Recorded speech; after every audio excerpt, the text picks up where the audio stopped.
It's 4:20 a.m. Hi, and welcome to episode 2 of the Stoned Witches Hour with Chelle and Laylla. Grab a seat, pack a bowl, make sure your lighter's nearby. Smoke with us while we tell each other true-ish tales of unsolved murder, gateways to hell, and why napping in a cemetery is never a good idea. So I am packing a bong because I do like bongs better than bowls, to be honest. I like bowls. Blunts aren't my favorite, but I do like them because I'm not a tobacco person, but I do like them occasionally. I like all of it. I would say for flower, bongs are my favorite. I'll take it how I can get it. Let's be realistic here. You used to call me a bougie stoner because I wouldn't smoke seeds and stems. I mean, that was your bar. Your bar was I didn't smoke seeds and stems, so I was bougie. For the record, I've grown out of it. I am no longer smoking seeds and stems. Yay. Kudos to me. Grown up stoner. I am. Or we're bougie stoners. I don't know. Maybe the same criteria still applies. I am a tobacco smoker, be it as it may. Do you like blunts?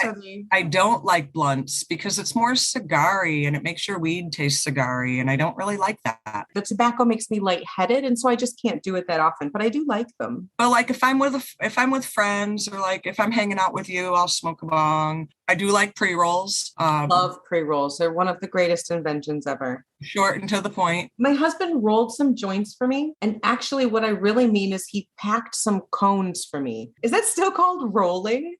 No, pre-roll, man. They're all called pre-rolls now. I don't know why. So like if I pack it, it's still called a pre-roll. I'm like, oh, I made these I guess. Here's the thing. We're old. We're not old, but saying that like it's a thing. Yeah, but they come up with these terms now, and I'm like, what are you talking about, kid? I can't hear you. I'm smoking a bong. Exactly. I like these chillums. What a chillum is it's like a one hitter that's like already pre-packed, like a third of a gram. Love it. Yeah, I do like the convenience, but I don't love the packaging. I'm one of those people that hates the packaging. I take it back old school. I like my little pipe. I like my little glass pipe. That's like my go-to. I am a glass piper. Oh yeah. Glass. I absolutely am a fan of glass. I always have been, but I do love my bong more than anything. So right now I'm smoking some of my homegrown, back to the Bruce Banner homegrown, but mostly what I've been doing are these dabs. It's from a company called Apollo. It's their Nug Run Shatter. Did you ever hear words like that? Like back when we lived in New York? Remember what they called dirt weed and we smoked it? That was I think it actually had dirt in it now that I look back. And brick weed that was actually in the shape of a brick. Actually in the shape of a brick. But we just smoked whatever they had. Then they'd tell us that it was hydro. Like hydro was a thing. And it's like, you just didn't grow in freaking water, people. Right. Like hydro was a type of weed when... Oh my goodness. Yeah. Remember those days? I do. Yeah. I was growing then, so I knew better. But yeah, that's what anything that was good weed was hydro. You're like a horticulture expert, man. Oh, no. I would not say expert. I grow decent weed and I'm very happy doing so, but I'm by far no expert. I always love smoking your shit. Yeah, that's true. It's always... You know, great shit. Thank you. Thank you very much. I like to think I do. So now I smoke things like Crystal Coma, and it's a sativa strain. It's very nice. I'm dabbing that, and in between, I'm just smoking a little homegrown. Let's talk some scary paranormally blah, blah, blah stuff. What's your story tonight? Well, my story this evening is going to be about the life and the murder of the Black Dahlia, a young woman named Elizabeth Short. Give it to me. All right. I even have, while I was researching this was some of the craziest stuff, and it bugged me a little bit. I knew we were going to run into things like this, but I was not exactly prepared. The media was all over this case. One of the things I saw was a photograph of this young woman's dead body covered partly by a sheet. Like the actual police photo, her body? The actual police photo of her body, her face, her arms, her legs, and there's just a sheet covering her torso and her upper legs. And another photo I saw, I scrolled past it so quickly and I am not going to show you, but you can find it if you look.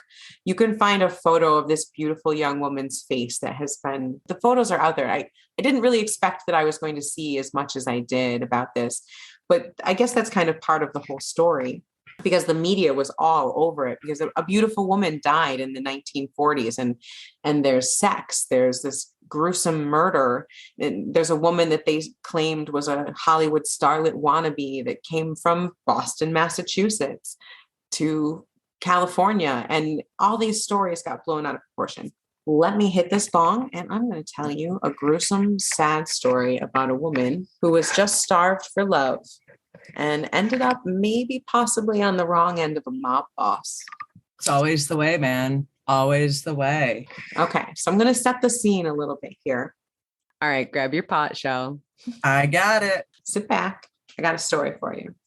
At about 10 a.m. on January 15th, 1947, it's a dreary, rundown, weedy block in a place called Leimert Park, which is around Los Angeles, California. A young housewife, Betty Bersinger, had left her home on Norton Avenue. And again, the details of this are insane because the media was everywhere on this.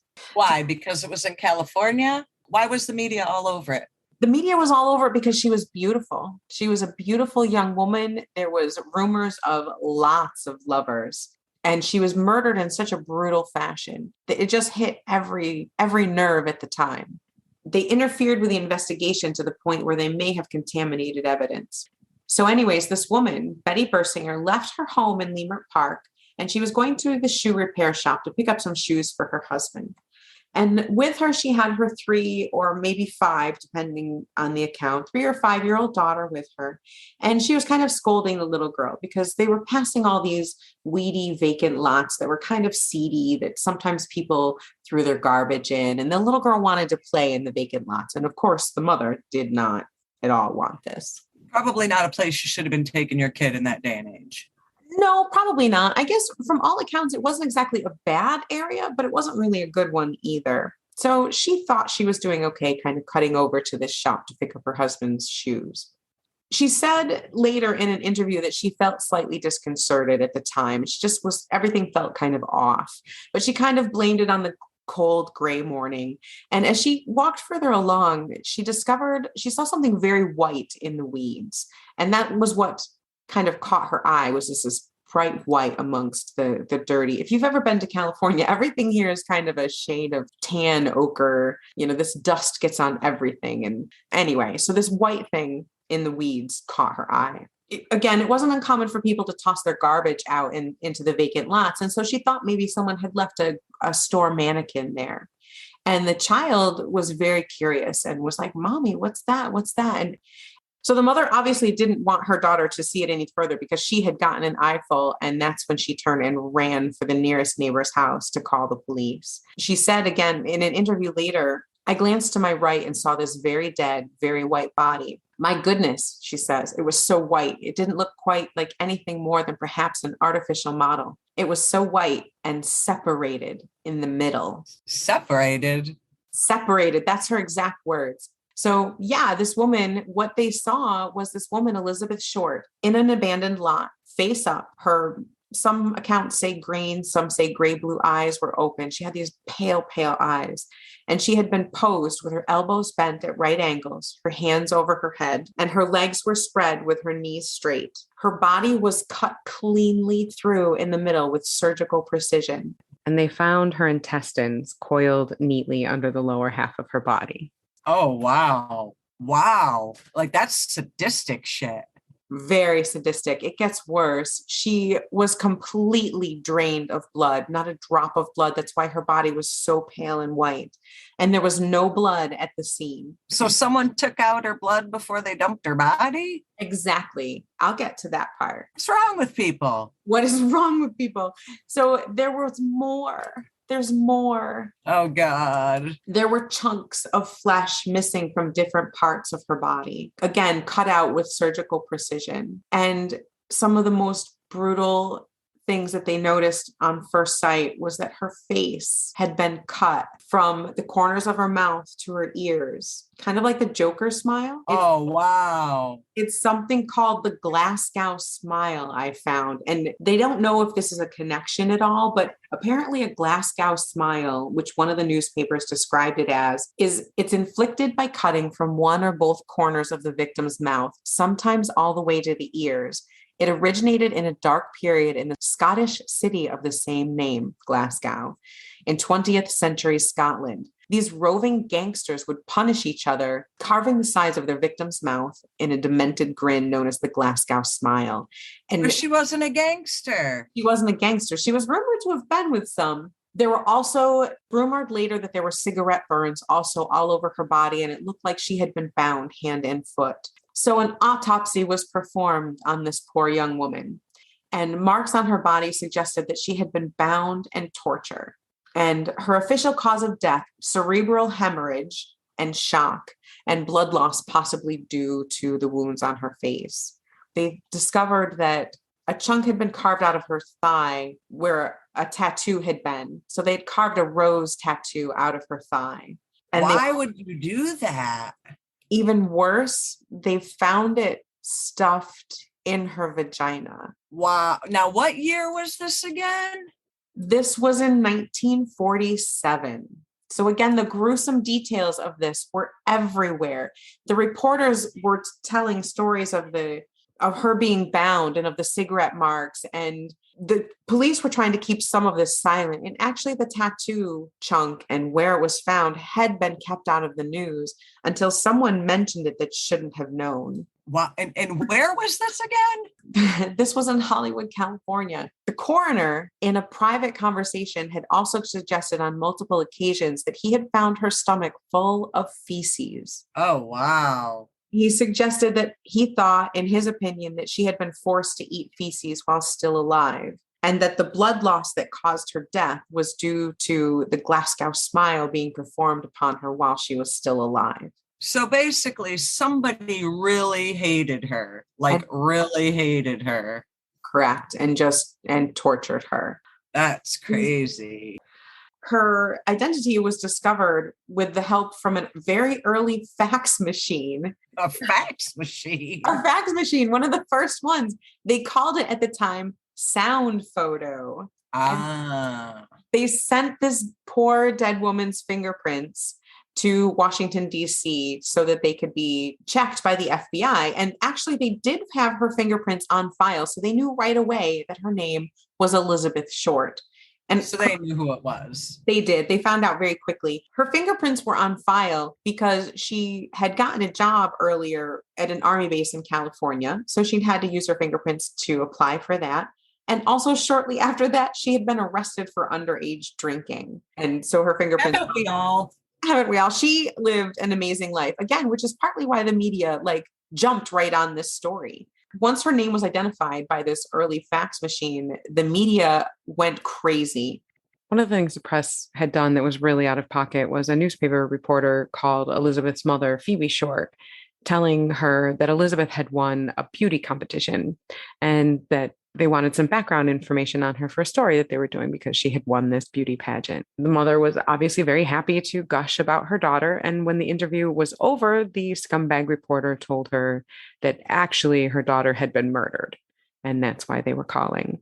And because the press was so on top of everything, they had actually gotten to the mother before the police had gotten to her to inform her of her daughter's death. Oh, wow. Let me show you a picture of her so that you can see. She was very beautiful woman. And it's interesting. Big hair.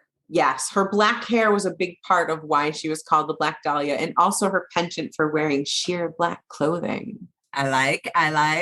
Even in the description, they talk about how very attractive she was, but she had bad lower teeth. Why do you have to say that? Why do you have to say that in a news article? Exactly. Why would you say newsworthy? Attractive. She was very sexualized. Well, that's what they did at the time, remember? They talked about her black address book and that she readily makes friends with both sexes, which is a black book. Yeah, code words for slut, right? They're absolutely slut. Reporters jumped on this story and they started spreading things, and the police tried to keep as much of it as they could out of the news for a lot of different reasons. But reporters found her luggage actually before the police did, and they discovered that she had checked her luggage at a bus station in Los Angeles. All of her belongings were shoved in luggage at a bus station in Los Angeles. And that's weird. Yeah, nobody really knows why. So as they found out who she was, stories of her life began to piece together. And part of that was aided by the killer themselves. So the But media, who's the killer? well, we'll get into that. They still don't know. There are quite a few different theories, but the media started to brand her a sexual deviant. One police report read, this victim knew at least 50 men at the time of her death, and at least 25 men had been seen with her in the 60 days preceding her death. She was known as a teaser of men. Busy girl. That was in the police report. Who the fuck cares? I mean, I guess it was like 1947. Yeah. So I suppose that's knowing a lot of guys for the time. So they tried to figure out who this woman was, and a timeline of sorts began to appear. Her body was discovered on January 15th, and on January 21st, a person claiming to be Short's killer placed a phone call to the office of James Richardson, who's the editor of the Examiner. And he congratulated Richardson on the newspaper's coverage of the case at the time because it was just lurid and everywhere. They were running stories constantly. And this person who claimed to be the killer said he eventually planned on turning himself in, but not before allowing the police to chase him further. This person, again claiming to be the killer, told Richardson to expect some sort of souvenirs of Beth Short in the mail. Yeah. Right? Creepy. 3 days later, a suspicious manila envelope was discovered by a U.S. postal worker, and it had been addressed to the Los Angeles Examiner and other Los Angeles papers. The letter was addressed and written using clippings from movie ads, you know, like those old-fashioned like ransom letters where they cut out letters from magazines. Yeah. Was this like the original cutout letter, or don't you know? I don't know, but in this letter, it says the phrase, heaven is here. And it said, here is Dahlia's belongings, letter to follow. And inside the envelope was Elizabeth Short's birth certificate, her social security card, some newspaper clippings of the stories, business cards, photographs, some names she had written on pieces of paper, and a 10-year-old address book with the name Mark Hansen embossed on the cover. And inside this address book were the names of 75 men. Her little black address book. There's the little black address book. So with Mark Hansen, like, why does she have, is this Mark Hansen's address book or is it her address book? The police launch a massive search and track down most of these men, but a lot of them said that they only knew her briefly. Oh yeah, I only knew her a little bit. Yeah, a little bit on the inside. Right. So yeah, I only knew her a little. My wife is standing right behind me. So yeah, so most of them knew her, but they said they had only known her briefly. They found nothing significant in this search. So they also found that the packet had been cleaned with gasoline, similar to Short's body. Like her body not only was empty of blood, but had been completely cleaned using gasoline so that no fingerprints remained. That's weird. Why would you clean someone with gasoline? Apparently, it takes away fingerprints. The packet itself had also been cleaned with gasoline, and they suspected that it was probably really from the killer because of the similar methods. They did find, however, that there were a couple prints that they were able to lift from it, and they sent them to the FBI, but they were too corrupted and weren't able to find anything conclusive. So the killer was absolutely taunting them. And the police also went to find Mark Hansen, obviously, the guy whose name is on the little black address book. And he said, Hansen's a wealthy local nightclub owner. And he supposedly said that Short had stayed at his home or with friends of his. And he also said he only knew her just a little bit, but she was a nice girl. Aren't they all nice? Right. He says there's varying accounts, both that either he gave her the address book or that she stole the address book from him. I found that he either had said both things or stories reported both things. But the address book definitely came from him. So then a few days later, January 26th, another letter arrives. This time it's handwritten. And it says, here it is, turning in Wednesday, January 29th, 10 a.m. Had my fun at police. And it was signed Black Dahlia Avenger. And the letter included a location. The police went to that place at the day and time, but nobody ever showed.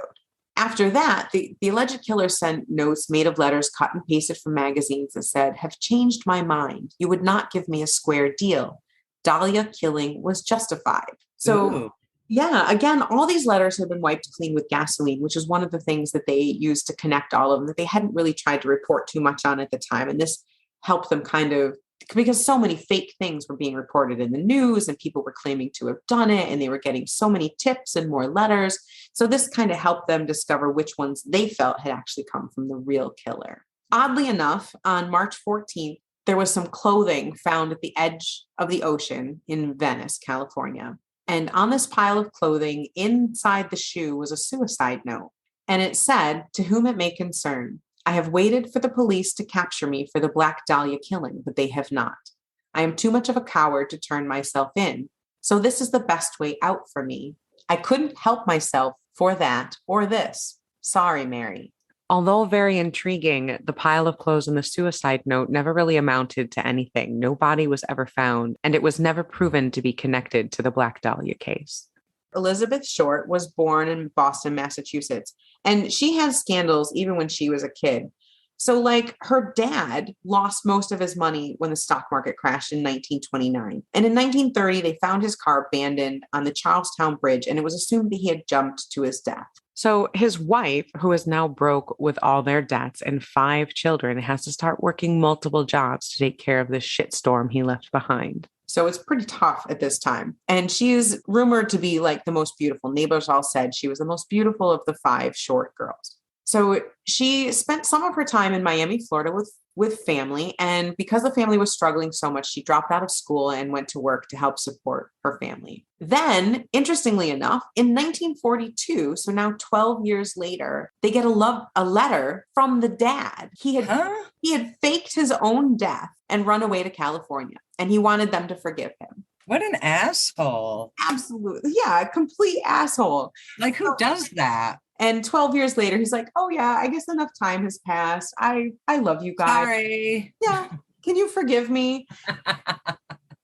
So mom is like, "Fuck you, no." Elizabeth says, "Hey, California sounds okay. I'll come out and live with you."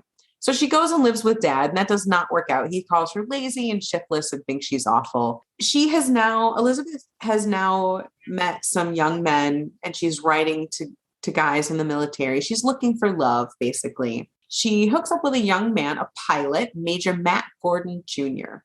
Now, he's overseas flying P-51s. I have no idea what that is. Probably like some warplane. Probably. And they exchange so many love letters. How romantic. How romantic. All these love letters. And he proposes marriage, to which she happily accepts. So he'd written this letter proposing marriage while he's recovering from some injuries from a plane crash while in India. And she's so overjoyed. His mother later told reporters that Elizabeth Short, had sent her son 27 letters in 11 days. Little love struck was our Elizabeth. She loves love. Like, what do you got to say? Jeez. Right? So they're engaged now. And then tragically on August 10th, just 5 days before the war is over, he dies in a plane crash. Oh, shit. And she never overcame her grief. They say it sent her spiraling into a deep depression, and she started drifting around the country and ended up back in California. So in the summer of 1946, she's in Long Beach now, and she resumes a romance with another pilot, Gordon Fickling. By all accounts, she kind of bounces around from relationship to relationship. The relationship with Gordon Fickling doesn't kind of work out. People called her a would-be actress, but mostly she was just kind of a couch surfer, really. I gotcha. And she was pretty much miserable, crashed in the apartments of acquaintances. And she would tell everybody that she met a sob story. Her husband died in the war and her baby died in childbirth. And she would say whatever she had to in order to get money. She was that kind of chick. I've met a few. Yeah, right. So she loved she loved to socialize. She loved the Hollywood nightlife. And by all accounts, she loved meeting men. And one of the men that she met was Mark Hansen, the nightclub and theater owner. And he knew all these business people. He was reported to be well connected with people in, shady areas of everything and with shady police officers. But I've met guys like that too. Right? Hansen had a girlfriend at the time, Ann Toth, and Elizabeth Short lived with Ann quite a bit. And eventually Hansen moved Elizabeth into his house along with a bunch of young, beautiful women. He kind of had that kind of place, all these desperate, gorgeous young women. Hugh Hefner, Playboy Mansion kind of place? Yeah, that kind of place. Very much taking advantage as much as he possibly could because he was kind of, schlubby looking. He moved her into the house along with all these other gorgeous young women. And they would entertain the guests of his clubs and, they would hang out sunning by the pool. And eventually she kind of outwore her welcome there too. She didn't really have an income, and she usually only ate when someone else could buy her food, and she was always borrowing money from people. She became known pretty much as a beautiful freeloader. December 46, and she's in San Diego. She was found sleeping in one of the seats of a movie theater, and this woman felt sorry for her and took her home. And then she ends up with another man, Robert Manley, and they see each other off and on for a few weeks. And then she asks him for a ride back to Hollywood. He agrees. And January 8th of 1946, he picks her up and pays for a hotel room and says they don't have sex. And the next morning, he has an appointment, but he comes back and she says she's going to go home to Boston, but she first needs to meet her sister at the Biltmore Hotel in Hollywood. Manley drives her to Los Angeles to the Biltmore Hotel, and he doesn't have time to wait around for her sister, so he just kind of leaves her there in the lobby, and he becomes the last person to have seen her alive. No one saw her after January 6th, other than the killer. Supposedly on January 8th, she speaks with Mark Hansen via phone. It's alleged that Hansen was very much infatuated with Elizabeth Short. But he liked lots of women, though. Apparently he liked lots of women, but he seemed to be particularly obsessed with her. Investigators were told that he really liked her. He had a yen for her, but he, of course, just called her a nice girl when asked and said he thought she was average looking because of her ugly teeth. Back to those bottom teeth, man. Right? Other people said he was crazy jealous of her and that he was a man who must have what he wants. So is this kind of a death by if I can't have you, nobody can? I think so. I think the most popular theory is that Henson hired someone to kill her, a man named Leslie Dillon. It's rumored that he told Leslie Dillon to take care of Elizabeth Short, the Black Dahlia. From what I could piece together from some books and different things that were there is that January 9th, maybe it wasn't the 6th. So on January 9th, she makes up this story that she has to go meet her sister. And her sister said she never knew anything about this. But she gets left at the Biltmore Hotel and no one ever sees her again. And then from the 9th to the 15th, when she was found by that housewife, sometimes it's referred to as the missing week because nobody knows where she was. And it's rumored that that's possibly when she was being murdered by Leslie Dillon and Mark Hansen. Okay, here's another interesting coincidence. Okay, so one of the theories centers on Leslie Dwayne Dillon, who's a bellhop and a one-time mortician's assistant. And he was briefly considered a prime suspect before they kind of disqualified him due to mostly police incompetence. But it's rumored that he had links to Mark Hansen, the nightclub and movie theater owner, who was supposedly the last person to speak to her on the phone and who was obsessed with her. So what this theory says is that Leslie and Mark lured Elizabeth away to a place, essentially where they could kill her. They lured her away to a place called the Astor Motel. Now, the Astor Motel is just a little small 10-cabin facility near the University of Southern California. And some people believe that that's where she was murdered.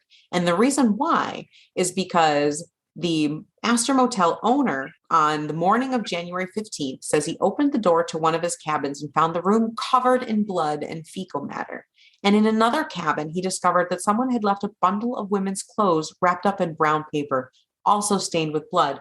And this was not reported until way later, because at the time he had been arrested days earlier for beating his wife and didn't want to risk another run-in with police. So he never reported it.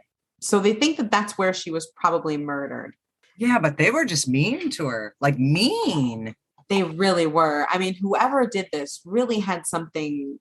I mean, that's incredibly disgusting. So interestingly enough, Leslie Dillon, who some people thought was the killer, one of the reasons why is he would often talk to the police about things. And he's the one who mentioned the rose tattoo that had been cut from Elizabeth's thigh and shoved. And let me guess, they didn't tell anybody that. They hadn't told him that. That was one of the things that they had kept back, and he knew it. So, I mean, that sounds like a thing, like right there. But due to all these incompetencies, he was never charged. Unfortunately, he was probably a friend of someone, and that's why it never went further. He definitely was, because Hansen was friend with police officers. And Dillon had all these disturbing details that only the police knew.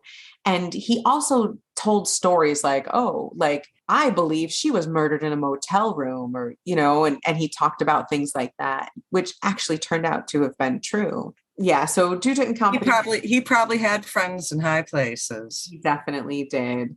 Leslie Dillon is known to have stayed at the Astor Motel in early January, and witnesses who stayed there said they noticed a young woman, a dark-haired girl who resembled Elizabeth Short there, as well as a man who fit Mark Hansen's description in that kind of missing week. Interesting. Yeah, interesting. Sounds like a cover-up to me. It does. No one was ever charged with a crime, and Dillon later named one of his daughters Elizabeth. What a dick. Right? So yeah, that's the Black Dahlia, still unsolved to this day. Not a nice story. Not a nice story at all. And there's so many people, some people claim to be the killer, but couldn't have been there. And oh my goodness, it's a mess. But it, kind of sad to think that maybe if there hadn't been some corruption or people getting paid off, that maybe it could have been solved. Well, that's not the world we live in, unfortunately. Yeah. All right, I'm stressed out. I need to smoke some more. How about you? Still loving this pipe. And to think I live kind of close to that. When you come visit, we could go on a really creepy tour and see some of these things. Like we could go to these places. Totally. I'm down. Oh, that is such a morbid tour. Hey, Chelle, let's go on a morbid tour. I want to tell you about this place that I would really like to go to. Like, I don't want to go, but like, I want to go. Like, I'm so torn. Like, I want to go, but I don't want to go. Ooh, a place you might not want to go. Lay it on me. Okay. Forest Park Cemetery near Troy, New York. Outside the city of Troy, along the banks of the Hudson River, lies a place of mystery. Actually, this place isn't even on the maps. Like for real? Like now, not even on the maps? Yeah, like it's hard to find. Yeah, like no. Like Google Maps can't take you there? Correct. Okay. So officially it's named Forest Park Cemetery, but hardly anyone calls it that. Instead, they call it Pine Woods Cemetery. Wait a minute. So it's Forest Woods, locally known as Pine Woods? Forest Park, locally known as Pine Woods. There are people that do say this is one of the most haunted places in the United States, like creepy crap. Headless angels, mysterious suicides, grave robbers. The front entrance is known as the Gates of Hell. It's an abandoned cemetery. Urban legends go way back. Ghosts being seen there go way back. This place was created in 1856 by a bunch of wealthy businessmen. They thought that like they could make it rich in the cemetery business, and they wanted it to be more like a park. I guess cemeteries weren't like parks back then. I don't know. I wasn't alive then, but they wanted it to be like a park with like trails and like a park-like experience. And they thought that that would make people buy into it to make them rich. 1914, they go bankrupt. At that point, had built that front gate, which they think are the gates of hell. I'll get there in a minute, but never really finished the rest. They ended up creating also a receiving tomb. Now, this wasn't a tomb for people to be buried in. It was like, think of it as you can't bury people in the winter because the ground is hard. So it was like a holding place. So it wasn't meant to like be a permanent resting place. Because the ground's frozen solid in New York in the wintertime. You're not getting into that. Right. This place, they built this tomb and they built the entrance, then they go bankrupt. Sad story. So the town takes it over, and it was dormant for 75 to 1990. And then they tried to kind of salvage it, but there was so much neglect. It's been basically abandoned ever since. And here's why. So I told you about the statues. Yes. The headless angel statues, which already scare the shit out of me. I mean, thank you. Some of them had the arms chopped off too. Is that how? Because I know sometimes statues are built with no arms. Were these built with no arms, or were these like they were built with arms and now there's no arms, and they had heads and now there's not? Or they're mutilated angel statues. They're said to bleed from the neck. What? No. Oh.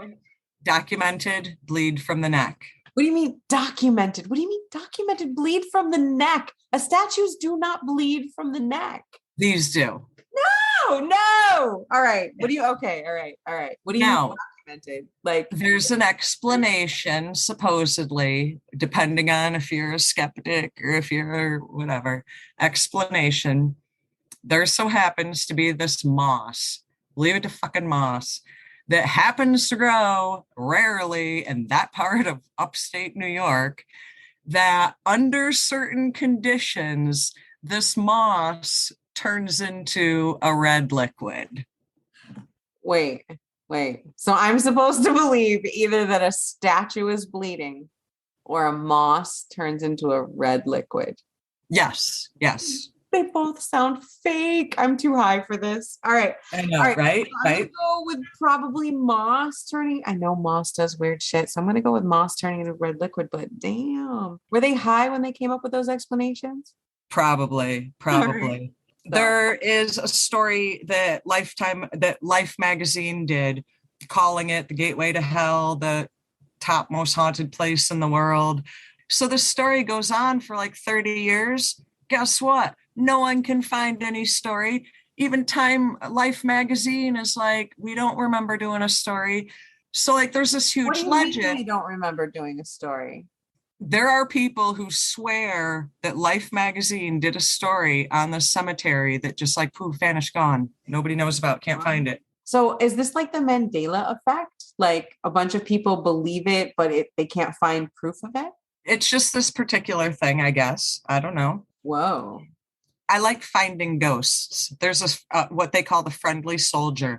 Now, this is weird because there's a couple different versions of this. There's a guy and a girl doing some stuff in a car in a cemetery. Oh, that sounds familiar. Oh, yeah. You know. I know. Little kissy smoochy. Uh-huh. Some stories just say he was a plain old boyfriend. Some stories say he was a husband. Some stories say he was a soldier. Okay. I don't know which is. Okay.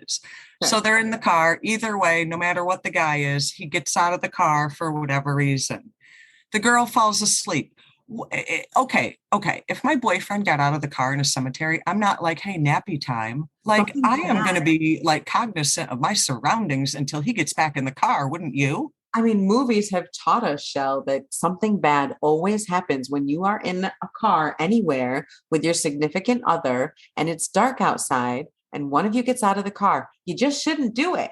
Like my first response is not, hey, let me take a nap. No, and take a nap would be the last thing. You should be reaching into the glove box and getting out your machete. You need to be getting out a flashlight. You need to be getting out your satellite phone and your backup cell phone. You need to be like pre-calling 911. Yes. This girl chose to take a nap. Okay. I don't know. All right. So she's sleeping. She's sleeping. Taking a snoozeroo.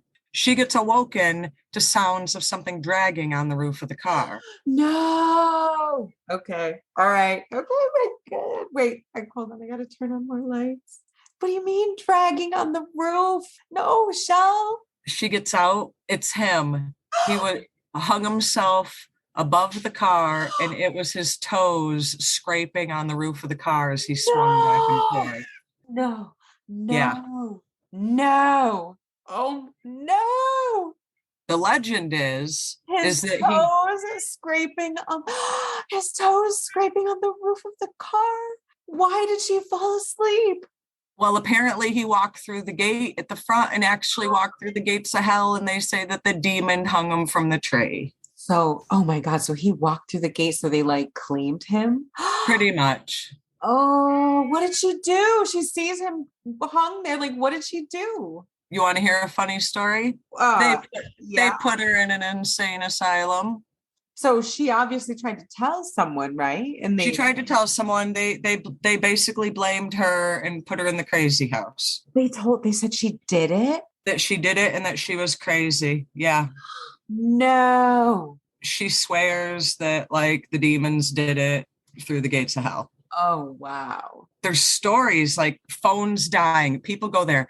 This is closed off to the public. Like I said, private property, which by the way, we do not condone trespassing of any kind. This has been closed off to the public for, I don't know, like 35 years. They have decided back in like 2018, 2019, that for one day a year, they will allow people to go through it semi-supervised. I don't think they can at night. I think it's only during the daytime. Oh, yeah, because all the ghosts are going to come out at night. They do allow now one day a year.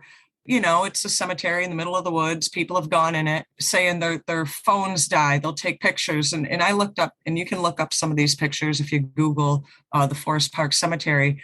mysterious figures in photos, strange orbs, weird lights. Ooh, I love me some orb photos. Like this place is, there's lots of documentation. People who've grown up in the area, that was like the teenage place to go. Every town has the teenage spook place. Was it the teenage place to go for making out or for spooking or both? Spooking. It sounded like people were down with the making out thing. They were afraid to die.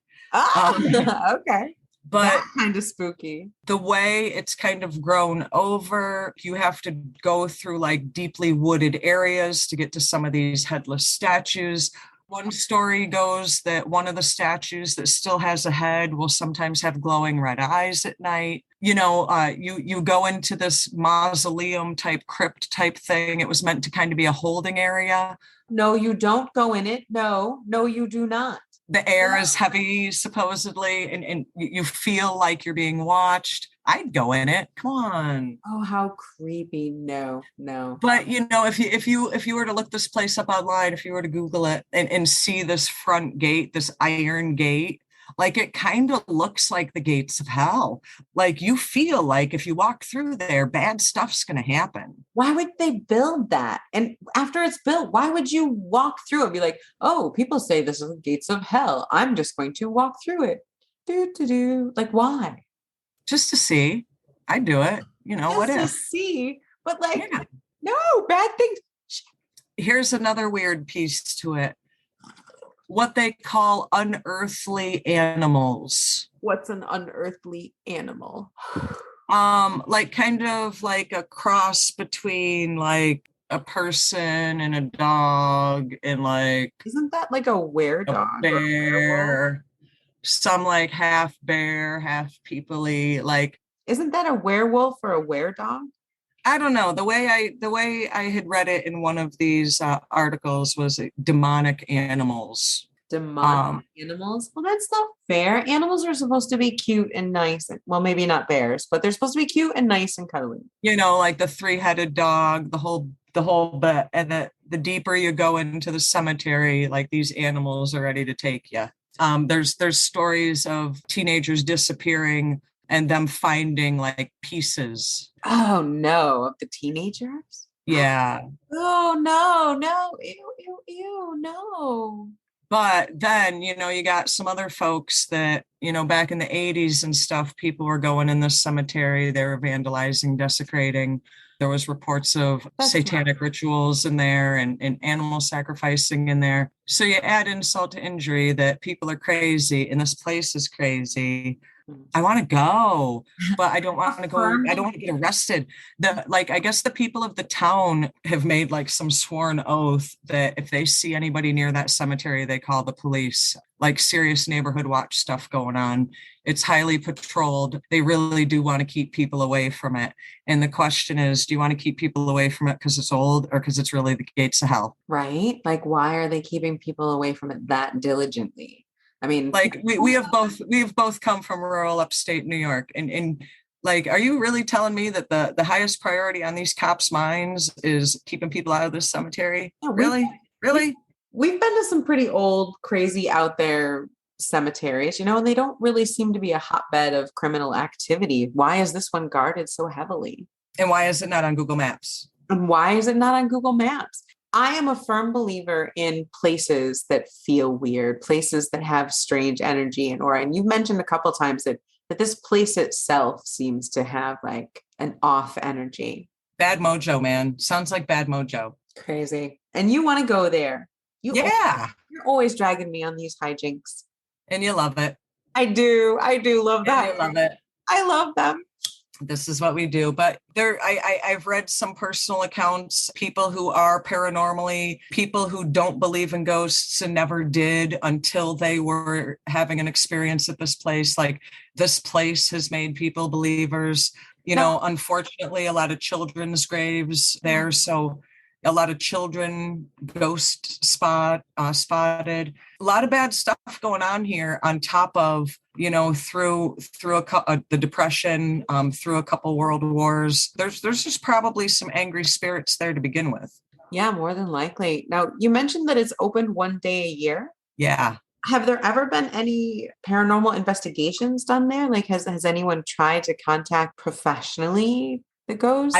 I don't think there has yet. The folks that seems that do the once a year thing, whatever you want to call it, a tour or what have you, is like the historical society type folks or like the town historian. It's not necessarily paranormally directed. It would definitely be interesting to check out. There's supposedly like a petrified high chair there, just strange stuff. Petrified high chair, like a stone, I guess. People say that they'd park outside that front gate and then their car wouldn't start. It's just weird, like interesting stuff. People say that they've heard screams in there. Definitely a creepy joint. And like I said, for the cops to watch it that much and for the town to kind of be so protective of it, it just makes me more think that there's something up there. The most likely explanation is vandalism happens so often that they have to kind of watch it. But seriously, why so much protection? It brings out the conspiracy theorist in me. And it's like, what are you hiding? Why, what are you hiding? Yeah. Why do you have so much back there? Yeah. And, I get the whole, you get weird feelings. Yeah, it's a cemetery. You're going to get weird feelings in a cemetery. Not really. I mean, I've been to cemeteries. We all have relatives and we've all been to cemeteries for different reasons. But, sometimes they're just places, and it's a little sad, but not all of them have a creepy feeling. It's just strange that if you're going to protect this so much, what you hiding? What are you hiding? I'm just saying. So yeah, Forest Park Cemetery right outside of Troy. I think that we should check this out sometime. I think we should too. Well, we want to thank everybody for joining us tonight for this interestingly spooktacular evening where we can get creepy, spooky, and high. Layla, what are you going to talk about? What? Episode 3. What are you going to talk about? I'm going to talk about something really spooky. The Queen Mary in Long Beach, California. One of the most haunted sites in the U.S. I'm giving up the goods for myself. I'm going to do Rolling Hills Asylum in Bethany, New York. You say asylum, I say hell yeah. And I say why? Why? Asylums are the worst. No, they're the best. They're the spookiest, Chelle. Of course they're the spookiest. That's why we're going to go there. Hope you enjoyed our episode 2. Hope you're able to get a little high and get a little spooked. Join us next week for episode 3, and we'll bring you some more scary stories. 4:20 a.m., the Stoned Witches Hour. All right, spook you later. Don't say that. Spook you later? Wow. I am not saying that. I'm totally editing that out, like for real, because it's dumb.